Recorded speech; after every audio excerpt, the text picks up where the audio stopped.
Welcome to the Rock Music Alliance interview sessions. I'm your host, Cole Coleman, along with keyboardist Claudio Pesavento of Mahogany Rush and the Chris Squire Band.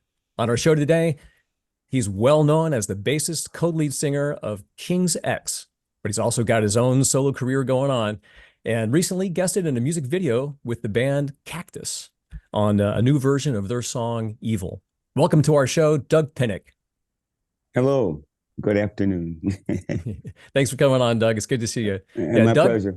it looks like you've got a lot of stuff going on. First, let's ask you about your guest appearance with Cactus. How did that come about? Who called who? I'm a huge Cactus fan, Jerry. Our drummer and King's X were both huge Cactus fans, and we were on tour with Billy Squire, and Blue Murder was opening for them. And we were playing before Blue Murder, and that's when we got to meet Carmine, who plays drums in Cactus. Now, you got to understand, Cactus is a huge influence on me. The first record, I was like 22 years old, and it was one of a very big inspiration, and there's Cactus in everything that I do. And so we got to meet him, and he's a fan, and we're fans, and we all kind of have this soup fan thing going, which is pretty cool. And so every time Carmine needs me for anything, I'll do it. And it's the third time I've ever done anything with him. But this time it was he wanted to do the Cactus tribute record. And there's only 2 members left, and he just wanted to bring some other people in, people that love the band, to recreate nostalgic wise. And so he asked me to play bass on Evil and to play bass on One Way or Another, and sing it. Cool. Which was a great honor. It was really cool. Yeah. It's especially since there's such an influence on you. It must have been just fantastic to meet him. When was the first time you met those guys? You mean Carmine? Yeah, because he's the only one I've met. Carmine, met him in, it was like 1990, I think it was, when we were on tour with Billy Squire. Yeah, terrific. Now, who's all the musicians in the video? In that video, Evil, that was Dee Snider sang it, and Jim McCarty played guitar on it, which is the original guitar player in Cactus, which I didn't get to meet him because we phoned all these parts in. But I can't wait to meet him one day. I'm going to give him a big old hug, because I think of his lead playing every time I try to attempt to lead in my bass playing career. Wow, man, yeah. And Carmine played drums, and it was just what a wonderful time. Yeah, Dee sounds great on that song. I yes, he does. Yeah, it's just such a natural match for his style. Yeah. It really was. We were all going, "Oh, you sure about this?" And he says, "No, trust me." And Dee hit it out the ballpark. He nailed it, man. Absolutely nailed it. Yeah. Hey, we want to mention also that the video stars Olga Attack, who's a Hollywood personality on the scene here, who we know well. And if you're in Hollywood much at all, you're gonna run into Olga. I probably have. Yeah. Yeah. She's part of the furniture at the whiskey. Yeah. Her DNA is at the whiskey, man. She is part of the whiskey experience. Awesome. Yeah. Hey, are there any plans for you and Dee Snider to be releasing more material with Cactus? No, not that I know of. I mean, Carmine hasn't asked us to do anything else. I think it's finished, the project, But it'd be fun to do again something with Dee Snider, especially. I love Dee, so I know him, and he's just we're just 2 old rock and rollers, Yeah. Well, it sounded, you never grow up. Yeah, we never grabbed, neither one of us, Well, it sounded so good that it wouldn't surprise me at all if something happens somewhere down the line. Yeah. You never know. I'm always open. I'm going to rock till I die. Let's pause here, and we'll check out a song from Doug Pinnick's 2021 album release, Joy Bomb. Here's the song Key Changer on the Rock Music Alliance. Let it wash you, let it move you, let the music hit the spot, yeah. I wanna hear the music everywhere I go. I wanna hear the music everywhere I go. I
how about an update on King's X? Is there any new releases in the works or any plans for live shows? Yeah, we've been discussing a new album, but that's about it. I mean, you just say, hey, let's do it. And so, I got a bunch of songs I'm going to bring to the guys, in a few weeks and say, hey, what do you think? And see if we can get the ball rolling. And we tour all the time. We never stop touring. The thing is, we tour like a weekend a month, which is 3 or 4 shows. And we do it once a month. We've been doing it for, oh God, for years now. Just we're older and we just don't want to get in the tour bus and stay out there all the time. So it pays and I'm good. I'm home a lot and then I can go do what I love to do and come back and do nothing for a while. It's awesome. That's great, man. That's great.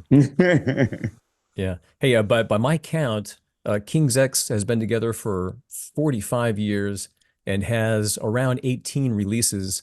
To what can you attribute the band's longevity? I can contribute to the same thing that I think Robert Plant said about Led Zeppelin. We aren't friends.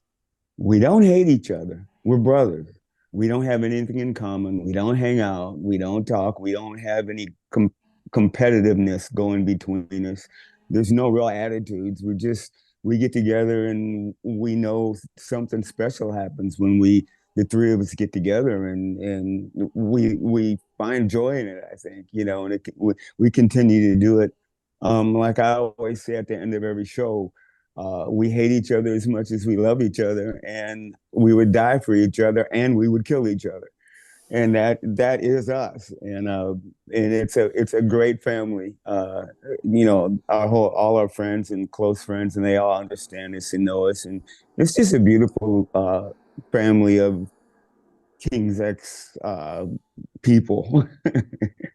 Yeah, that's interesting. There's definitely a few bands out there I can think of that I've often wondered, because you hear about a lot of drama going on behind the scenes, Yeah. and it's like, man, can't you guys just like hang together even for business reasons, forget, what's that? I saw them at NAMM show, and I saw them. They were amazing. And first time I saw King's X actually live. So then I went backstage and I left before the fight started. But Oh, yeah. You're funny. And now, Claudio, you have a lot of experience, with bands and touring around. Like, does that ring true? Anything Doug's saying there ring true with your experience out there? yeah, exactly. Yeah, no, I mean, yeah, the relationships with the bands. Yeah, yeah. basically, I had so many stories, but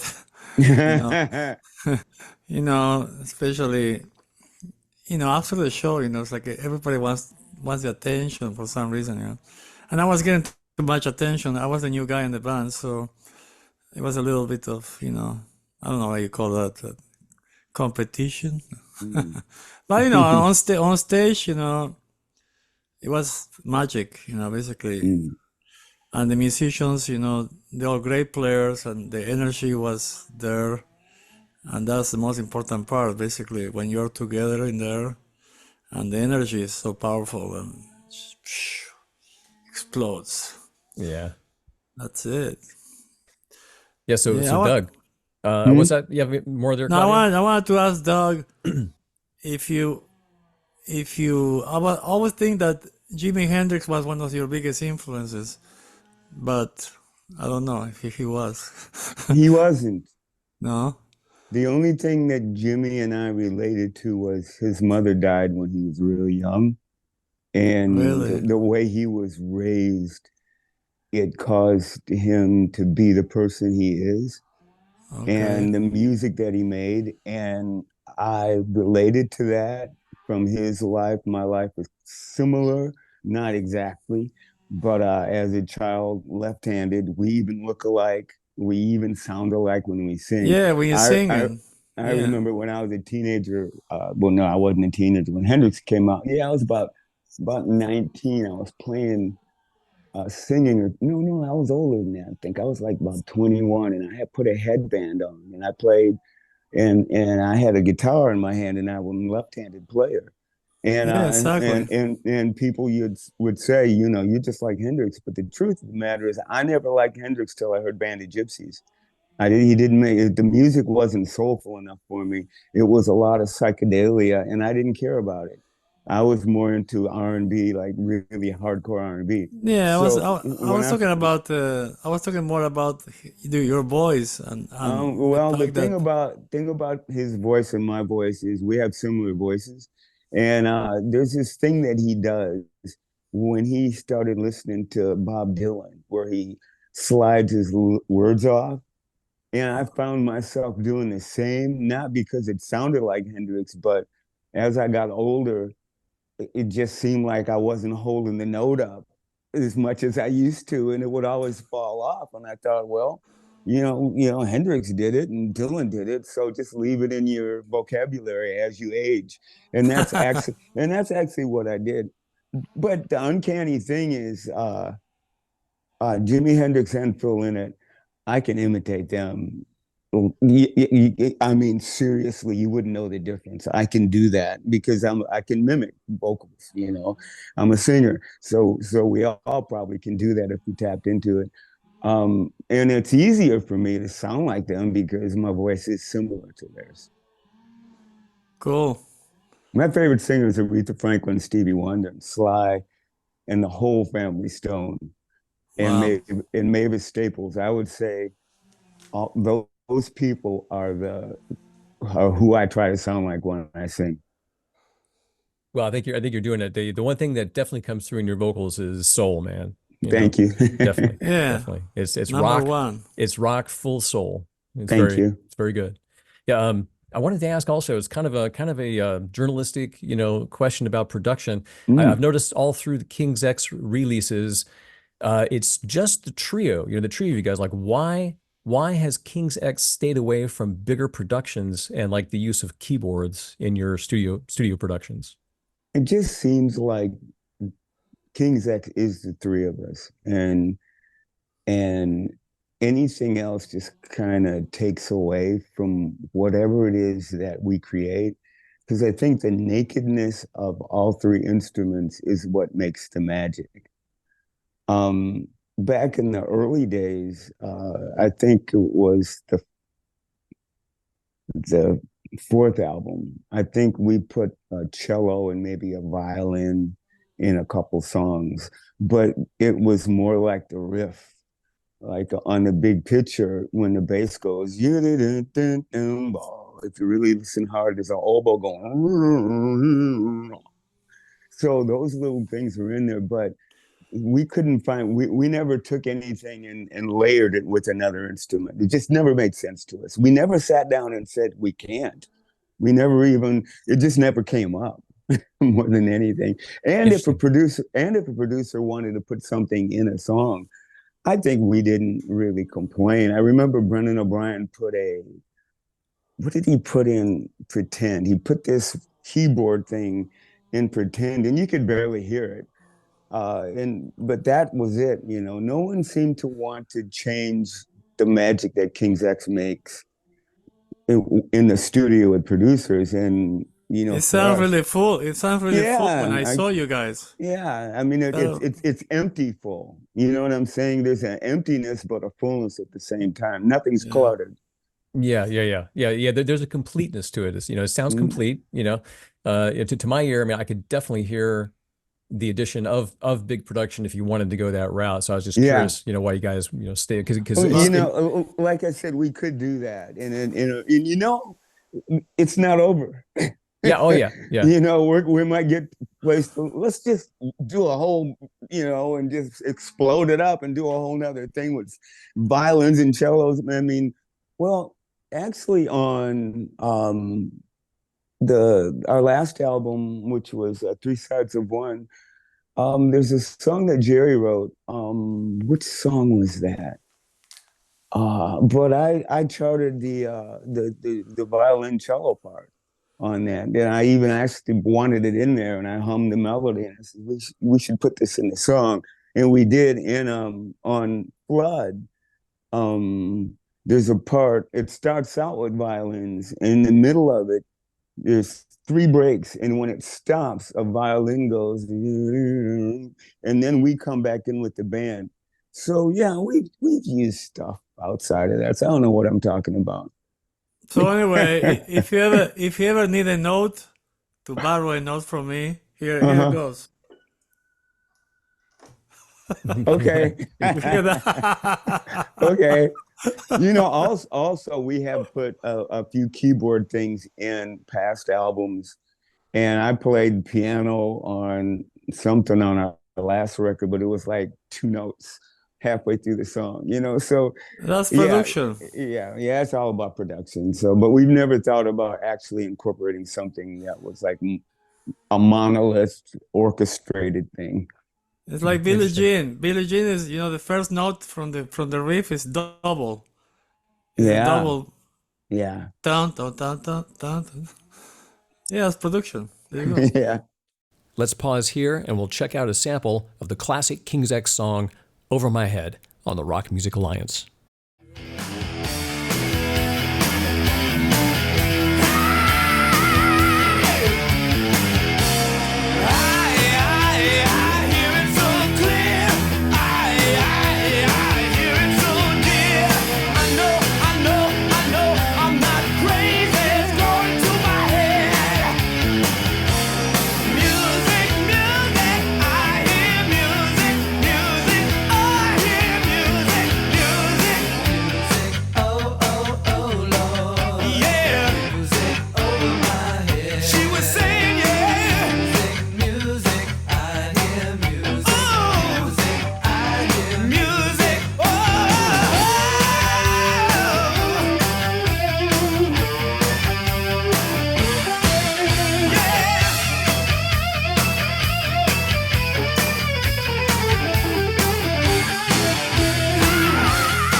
So Doug, do you have a favorite King's X album release, one that you're particularly proud of?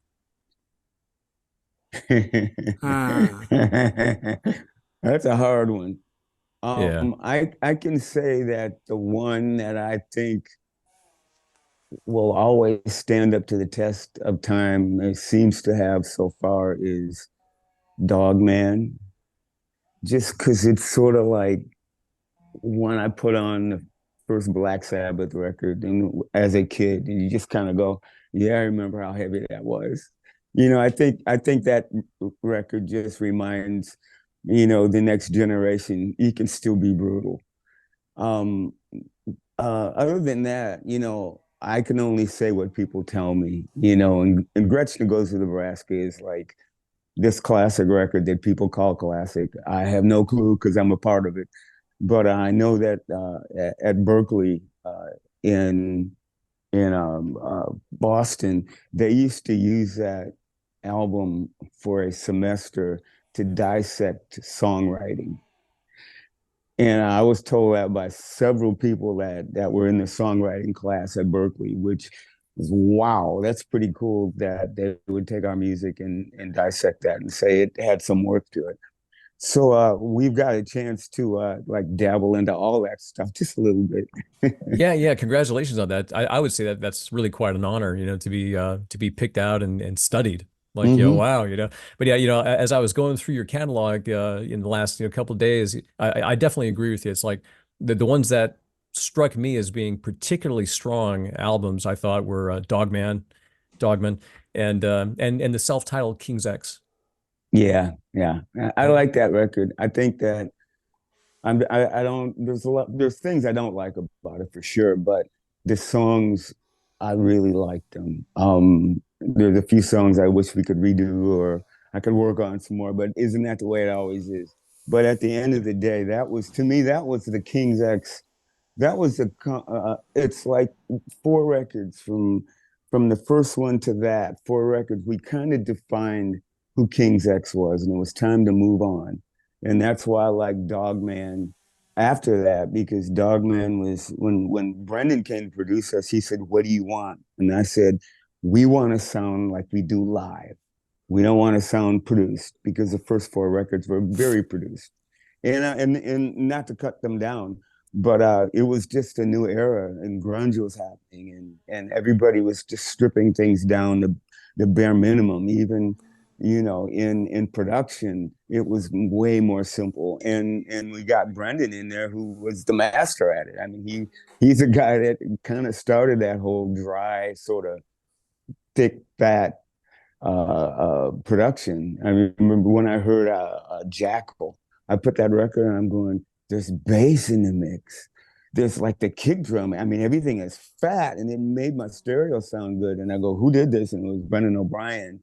And I started checking out the things that he did. He did the Black Crowes, and he was Rick Rubin's engineer who did Slayer and stuff like that. So there was this a whole different sonic thing that was happening in rock and roll that was just making everybody turn their heads. So I love that when we got Brendan to do it, because I remember we went in the studio and took us 15 minutes to set up, which that's never heard of. It used to take a week at least to get a drum sound in a regular studio. I mean, literally, you spend a whole month in the studio just getting sounds. With Brendan, he got them like literally immediately. And I remember we tracked Dogman and we went into the studio to listen, and it sounded like the record. And we looked at each other and went, what is this sorcery? Because in the studio, you get done, you do your track, you come back and listen to it, and everything sounds like shit because nothing mixed, nothing's set in its spot. And you just go, and they go, oh, don't worry, we'll get it in the mix, it'll be right. When we mix it down, and so you trust them. But with Brendan, it was a whole nother way of it. Well, to me, it was the correct way to do it. And so that's what I loved about that record. Plus in the old days, the recording studios make a killing.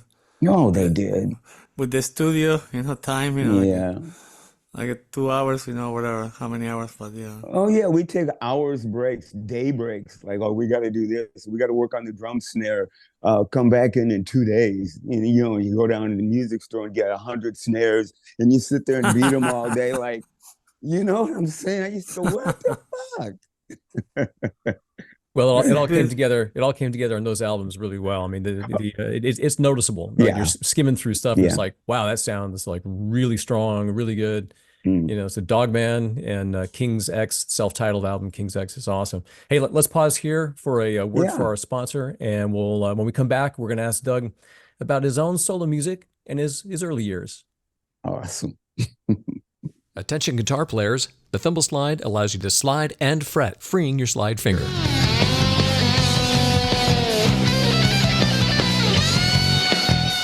The Thimble Slide is a mini guitar slide designed to be worn on the tip of your finger, about halfway down your fingernail. When worn there, you can still bend your finger, and most importantly, it's allowing enough of your fingertip through so you can still press the guitar strings. The Thimble Slide is larger at the back and smaller at the front, so it follows the contour of your finger. So when you're wearing the slide, it's not loose or rattling around on your finger. This also allows your other fingertips in nice and close for playing. The sizing gap allows you to make the slide a little bit larger or a little bit smaller for a nice custom fit. While wearing a Thimble Slide, you can of course use it as a slide.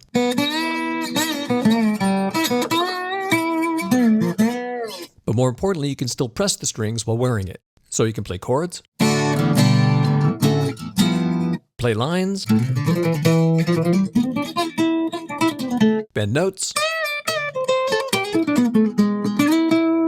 Really, you can still do all the things that you need to do to keep playing guitar while wearing it. You don't have to take it off.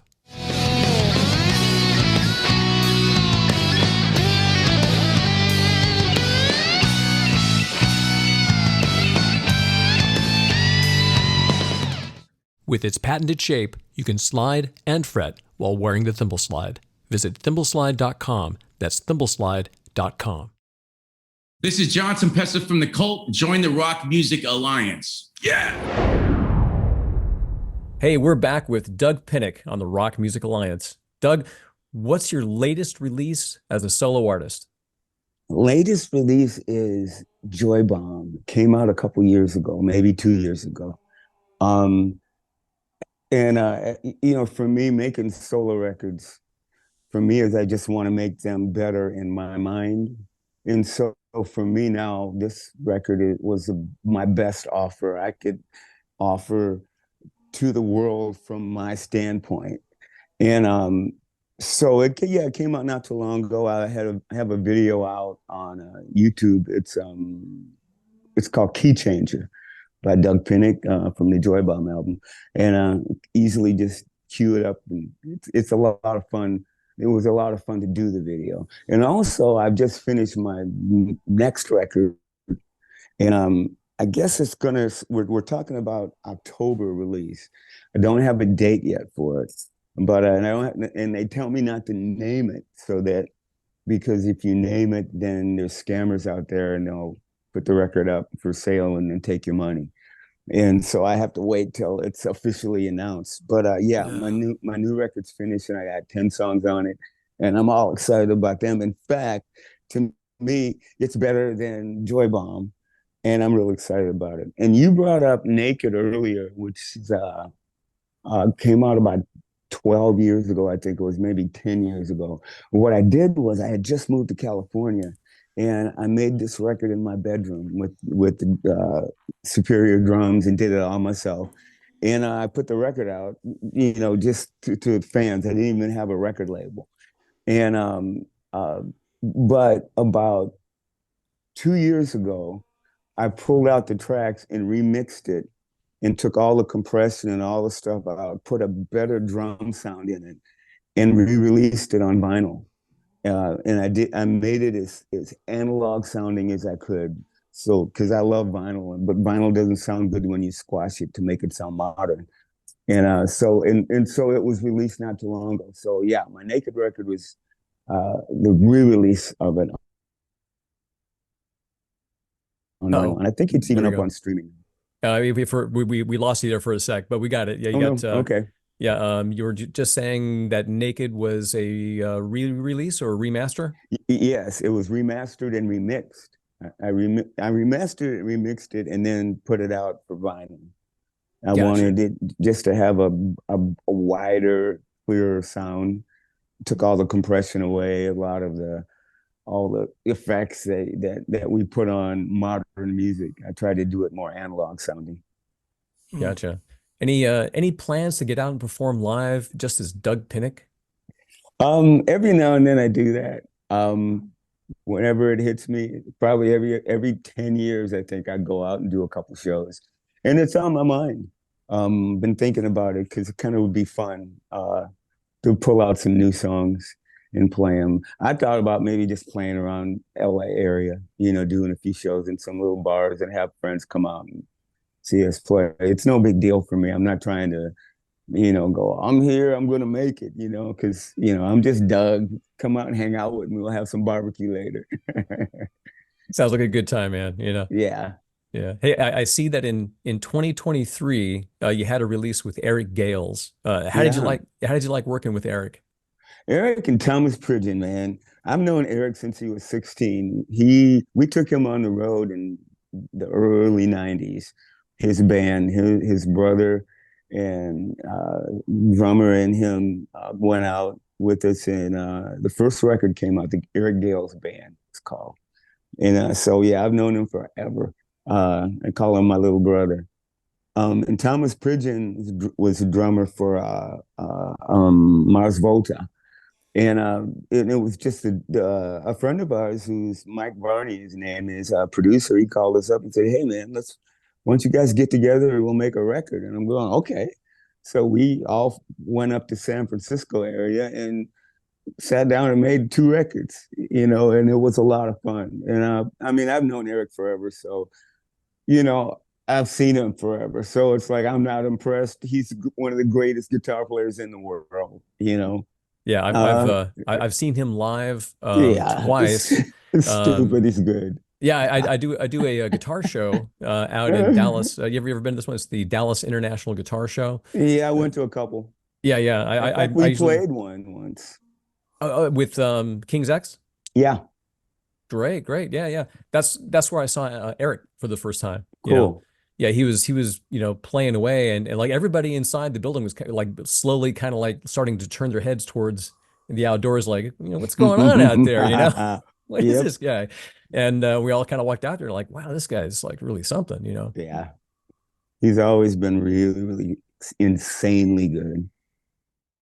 Let's pause here, and once again, from Doug Pinnick's solo album release, Joy Bomb, here's a sample of the song Key Changer on the Rock Music Alliance. Let it wash you, let it move you, let the music hit the spot, yeah. I wanna hear the music everywhere I go. I wanna hear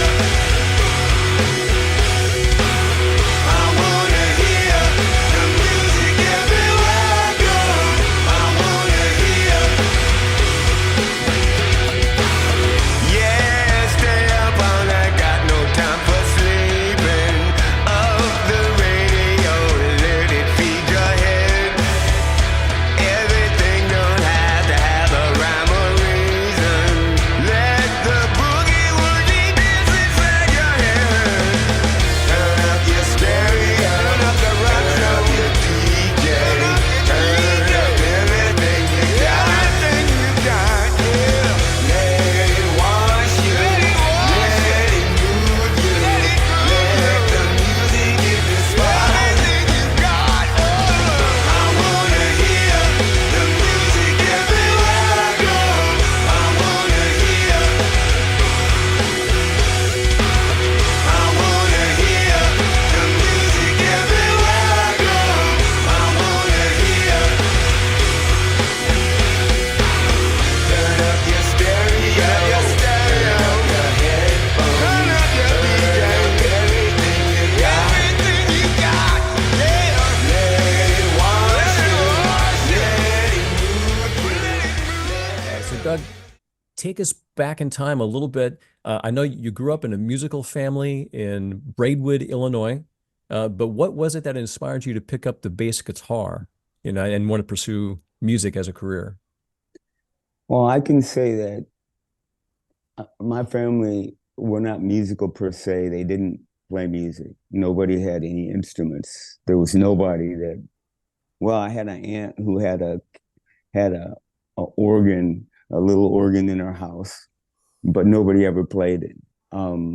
I was just obsessed with music. But what I found later was when I met my dad when I was 14 and I got to know his family, his whole family are totally have a gift. They don't play either except my one aunt who plays keyboards, and she's perfect pitch, and she's been playing since she was 3. And so my dad's side of the family, yeah, they all just have this natural gift to do that. I've seen them dance and sing, but they never pursued anything.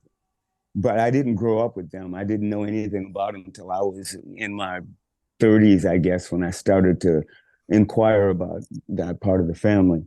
So, but there was a lot of records being played in my house and in my cousin's house. And I had 10 great aunts and uncles and 14 aunts and uncles. So I have 14 cousins that are my age, an uncle that's my age, an aunt and an uncle is a year younger and a year older.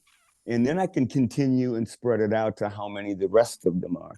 So there was always somebody had a record and somebody was playing it somewhere. And I remember when I went to my aunt's house in the 50s, this guy would come down from Chicago and open his trunk up, and the people would run out and buy these 78 records, like B.B. King, Muddy Waters and stuff. And they'd bring them home and they'd play them on the record player. And all us kids would listen to the music and dance and play and stuff. And I remember the first time I heard Why Do Fools Fall in Love, my cousin brought the record home. And I ran over to the house, and I remember she put it's a big old 78, and she put the needle on. And I heard this bass line on a song called Why Do Fools Fall in Love? And for some reason, it just grabbed me. I'm about 10 years old, and it just grabbed me like nothing ever did. Nothing touched me like that. It was just the way it sounded in the movement. And I'm going, oh, I love that. And so from that point on, I wanted to play bass, but it didn't occur to me that I could really play it or get one. I used to run around the house with a broom and play like I was playing. And it wasn't until I was 22 years old where this guy came up to me and said, dude, you are obsessed with bass. Why don't you get one? And I thought to myself, oh yeah, I can get one. Okay. But then I go, well, how do I get one? I didn't have a job. I grew up in the ghetto. For me, it was like, you're never going to have anything, so why try? It's like that is a ghetto mentality in some places, and I had it. And what happened was a friend of mine came by with a guitar that he bought for his girlfriend. I was like 21 or 22, 23, somewhere in there. And I try to recognize, maybe it was younger, but it was around that age. And he came in over my house and had a bass, and he says, here, dude, play this bass for a while. I'm going to give it to my girlfriend for Christmas, but you got 2 months. And I started plunking on it, and he came to get it, and I wouldn't give it back to him. We didn't fight. I just wouldn't give it back to him. The look in my eyes was like, it was like he was killing me, you know. He asked me 3 times, and finally he just didn't ask me anymore. And if you ever met him to this day, he'll just say, yeah, you know, I just couldn't take it from him, the look in his eyes. And I mean, he even says this now, and I thank him all the time. And that's what started me on the bass. And I used to play my... That's a great story, man. Well, I figured out a way to plug it into my record player.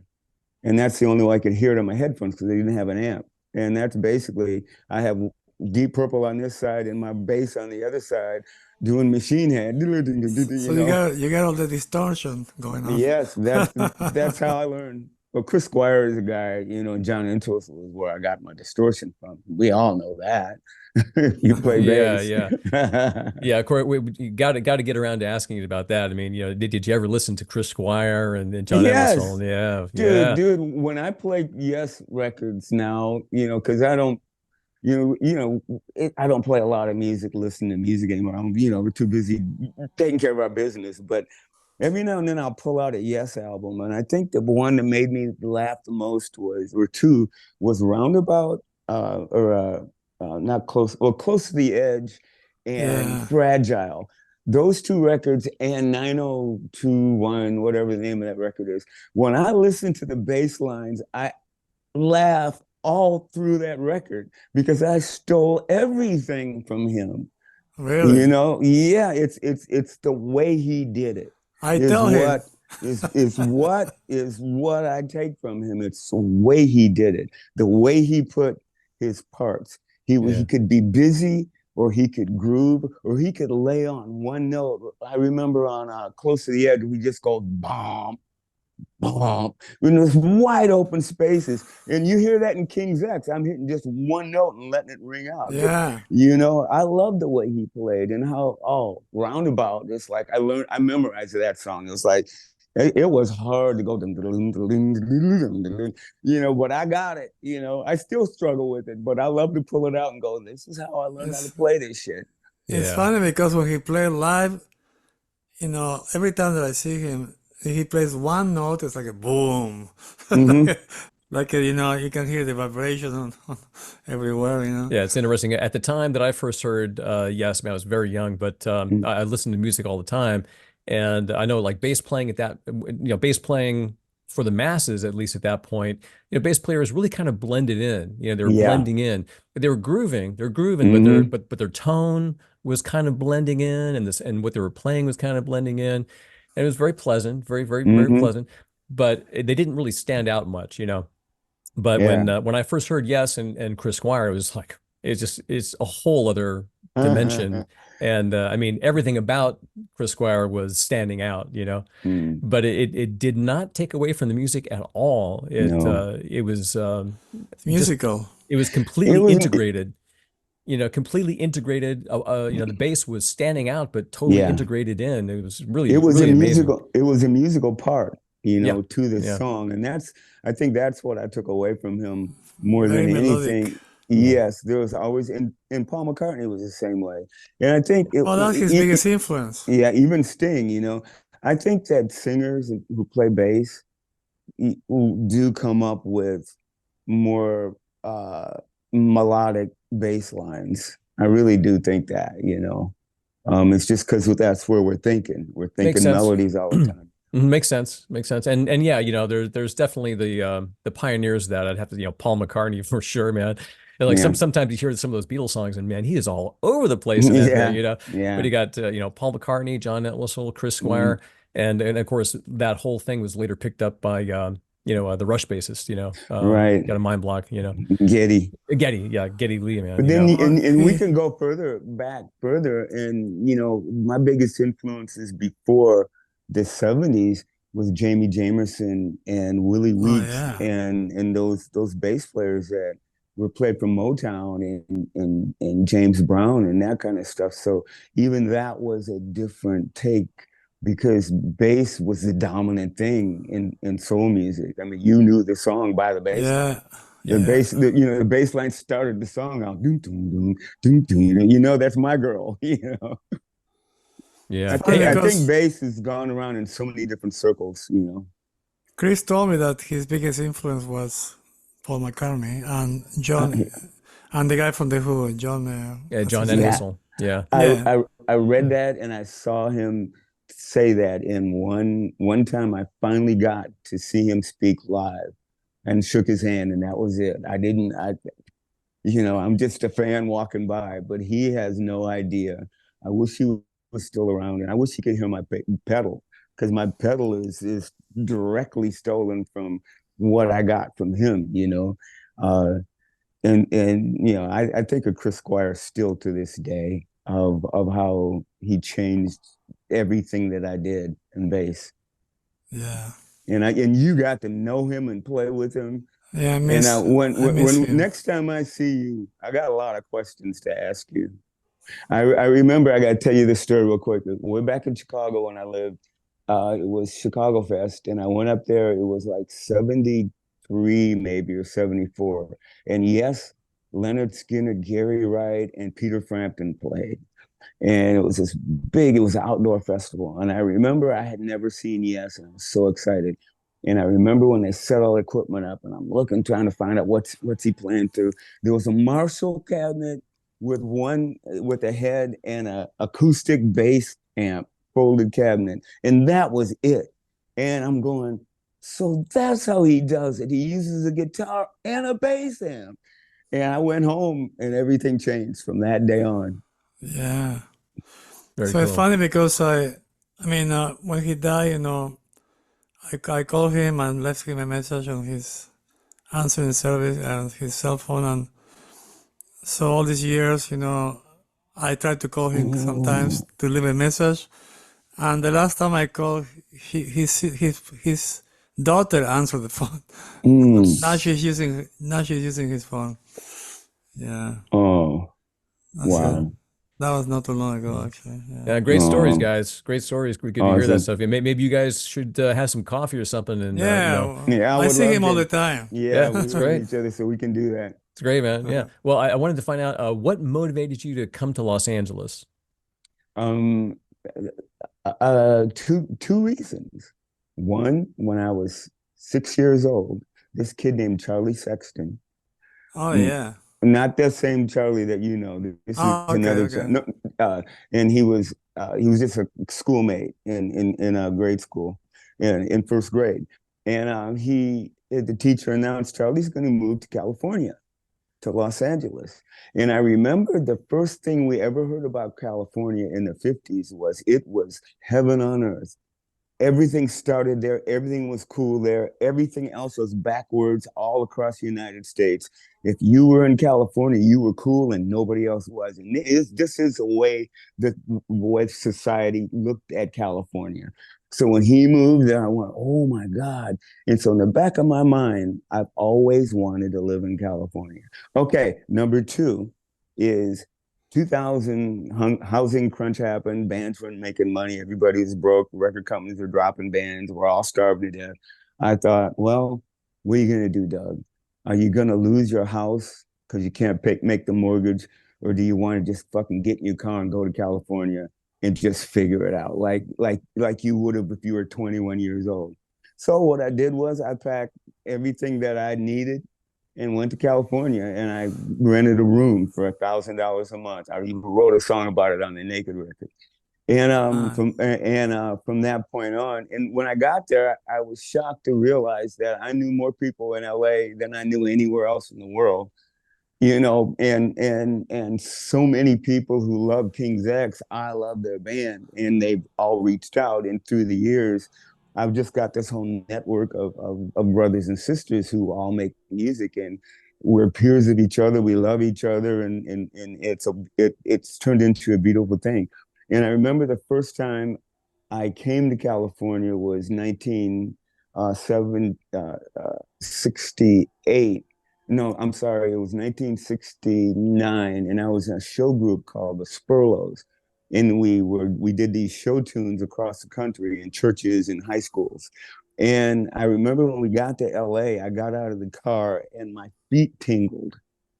And I thought, wow. And do you know, to this day, whenever I come from anywhere else in the world, and as soon as my feet hit the ground in LA, I have a tingling sensation in my feet. I always wondered, is it maybe it's I'm sensitive and I can feel the whole, because California is slowly sliding in the ocean. It might take a million years, but it's moving. I always wonder if I feel it. But other than that, that's a long answer to the question that you asked, but that's why. Well, Those are the it's cool though. reasons. It's very, very cool. Yeah. Yeah. Maybe like you might be more in tune to the supernatural than most of us, but can't deny it. If you're feeling it, you're feeling Yeah, it. yeah, I feel a lot of things that most people don't, so I just let it be. Yeah. Hey, well, we got time for a couple more questions here. If anybody wants to Yeah. sneak some in, we got. I wanted to ask you, in reading all about you, you've worked with so many, side projects and guest spots with so many people, including Dream Theater and Steve Stevens and Richie Kotzen. Yeah. Do you have a favorite or one that stands out? Um, I don't. I probably got a bunch of favorites, but my favorite that they talked about more than I did, and even they put a tape out on it, or it was a little CD, and this is Dream Theater. They called me up and said, "You want to sing on the record?" I go, "Sure." They flew me out to LA, and they put me up because this is back in the day when record companies were shelling out money, and I really didn't know the guys, but they were King's X fans, and somebody says, "Why don't we get Doug to sing on it?" And somebody said, "Well, here's his number, call him." And they called me, and they said that they were surprised that I wanted to do it, which freaked me out because I'm going, why wouldn't I? And so they flew me out there. They put me in a hotel across from Times Square. I look out the window and there was the sign. I'm like, what? Because I had never seen anything like that. So they got a car. And I brought me over to the studio. And I remember going to the studio, and there was every amp that was available from all over the world. It seemed like had a mic on it. I'm going, this is some serious stuff. So I go in, and James said, "Okay, you ready to sing, Doug? Here's the lyrics. Do you need a room to warm up?" And I go, "No, I just need a room to smoke this joint."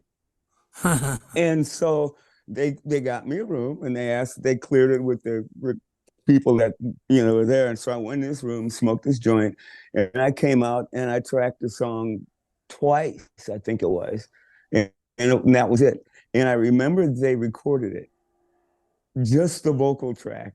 So I'm stoned and trying to remember the words and learn them at the same, and two takes, and they said that works, and we were done. And so we all went out and had dinner, and that was it. When was that? Oh my God. 90s, dude. I don't know about you, but at 73 years old, the 90s was yesterday to me.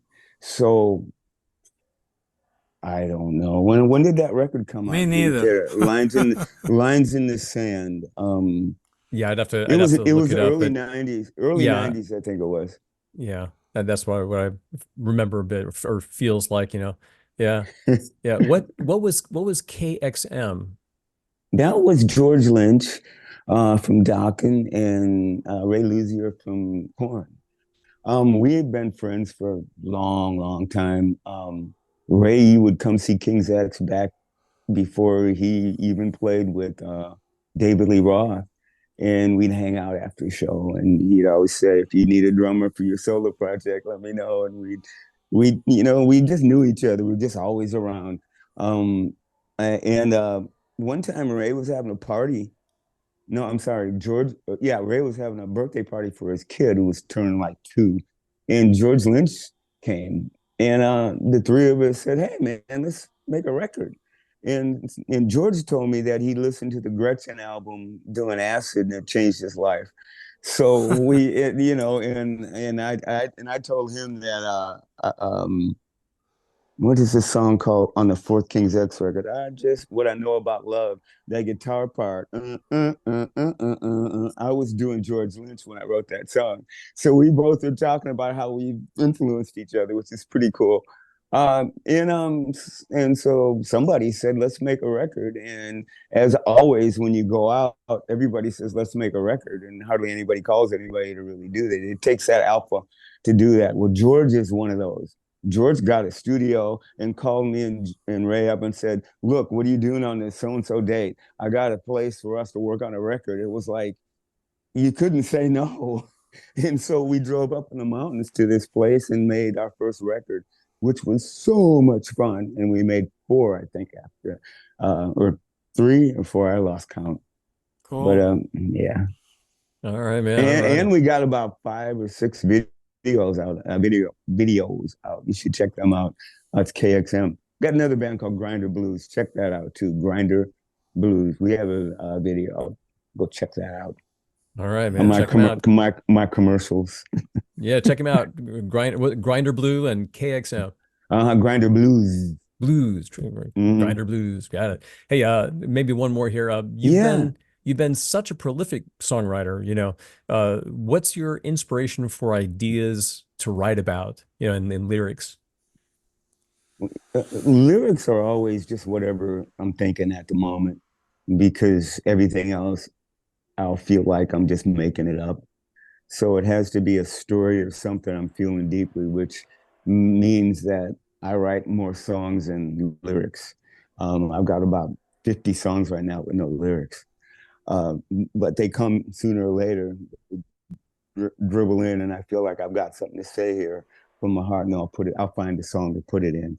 But songwriting wise, I'm such a fan of Yes and Kansas, and growing up in grade school listening to classical music and show tunes and being in the play and being in the musicals in grade school and high school and singing. I've sung all my life, so I sang in contests in grade school and stuff like that. So doing all that just made me gravitate to writing songs, and there's never a dry spot ever. There's always something in my head that you can, to me, it's, you got 3 colors and you got to paint a picture. Well, 3 primary colors. Okay, I got the 3 things in my head. So now I can make paintings from whatever I want forever and never repeat myself if I'm aware of what I'm doing, and it turns into an obsession, and it becomes your art and becomes your livelihood. And that's what songwriting has done for me. I have never written that one song that, I watch people, like Lionel Richie, for instance. I went to high school with him, and I'm just thinking the hits that he had and the money that he made and how famous he is. And I'm thinking, well, I've probably written more songs than him, but he had the hit. And so in my mind, I go, well, I'm going to keep on painting that picture until I can get that picture that everybody likes. And if it doesn't happen, it doesn't matter. I'm having a good time painting pictures. Does that make sense? Yeah, absolutely. And it's an amazing thing. It's like you can be a prolific songwriter and be writing 50 songs, 100 songs, in your career, and someone else can come along and write, be a novice and write 15 or 20 songs, but one of them will connect. Like it's just that old thing. It's got to connect with the people. I'm sure Lionel Richie thinks like you. He thinks that about you. Yeah. He say, "Oh, I wish I was like dUg." I have not seen Lionel or talked to Lionel since high school, when we went to high school together. And he graduated in 69. 68. I graduated in 69. I even tried to date his sister, and she said no. We were freshmen.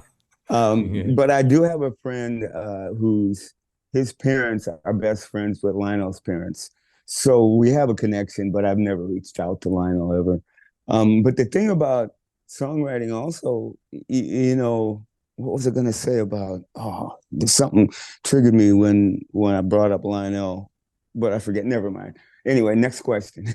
Well, no, I was just thinking about Lionel. Like he, well, I haven't looked him up. I mean, I don't know how prolific of a writer he is, you know. But like I say, Oh, yeah, a lot of hits. I know what I was yeah, going but to he, say. he's going to say his music connects with people. He gets the hits, you know. Exactly. Somebody said that Lionel has his ear to the ground. There's a saying in rock and songwriting. It's like, if your ear's to the ground, you can write those hits. And my ear is on a different ground, and it's always been. It took me years to realize this, but the way I think and see things in the world is not the popular opinion of normal people. I just see things in a way that it's always confused people. And there's only that certain type of people that can get what I'm singing and saying, or get what I'm trying to say between the lines. Is basically, I'm trying to deal with this world in me, trying to figure it out, and what's going on doesn't make sense. How do I work this out, and how do I find the balance so I can be okay with myself? And everything comes from that.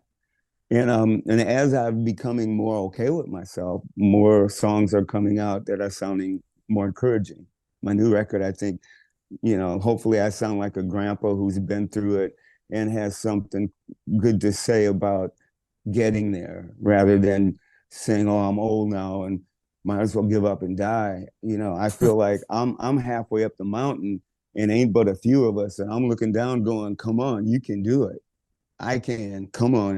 And I feel like I'm reaching down going, "Come on, let's go." It's a mental thing. Caring about yourself, loving yourself, taking care of yourself, being your authentic self, you know, and not letting the negativity of the world drag you down, because that's all it's doing with everything else, you know, with the food, with the, Exactly. you know, we can go down, we don't need to go down that rabbit hole, but you know, it's the way things are set up is to kill us. Yeah. Whoever is doing it or whatever, however exactly. it's gotten this way, it is designed now to keep us sick enough and keep us alive long enough to give us enough medication until we die, and then the next generation until we're having babies who are sick now. You know, obesity is in children now. When I grew up, everybody looks at me and says, "Eat a hamburger." I'm going, back in the 50s, we all were skinny. In high school, no one was overweight. But maybe that one kid was chubby, and poor kid got made fun of, which was sad. But, you know, some people do have are more plump than others. But back then, because, you know, now look around and you look at food and you grow, you know, and that's not your fault. They're doing that to us. Yeah. Man, somebody is. They are whoever. Yeah. You know. They are. That's a fascinating topic to leave our audience with. Some very, very, very profound ideas there. And Doug, I hope we get to have you back on when you get your music out here. You know, your new music, your new album you're talking about. Have you back on? You know. Okay. You know, I'm always hanging around, and I love to talk. All right, man. You know, there's always there's a lot more we could talk about, but you know, we got to. Number two. Got to capsulize it, you know. That's right. Very cool. We'll get to the next one. Yeah. So thanks, Doug, for coming on. That brings us to our end of our show. So people listening, you can keep in touch with Doug at dugnation.net, and that's spelled DUG, then nation.net. And of course, find him on social media. And us too. Find us on social media, like us, and find the Rock Music Alliance on Patreon.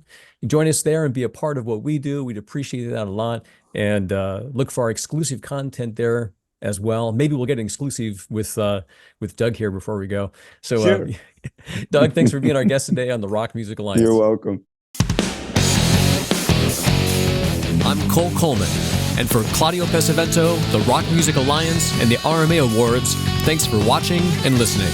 Visit us at rockmusicalliance.com and check out this year's RMA Awards for rock, metal, and progressive rock music.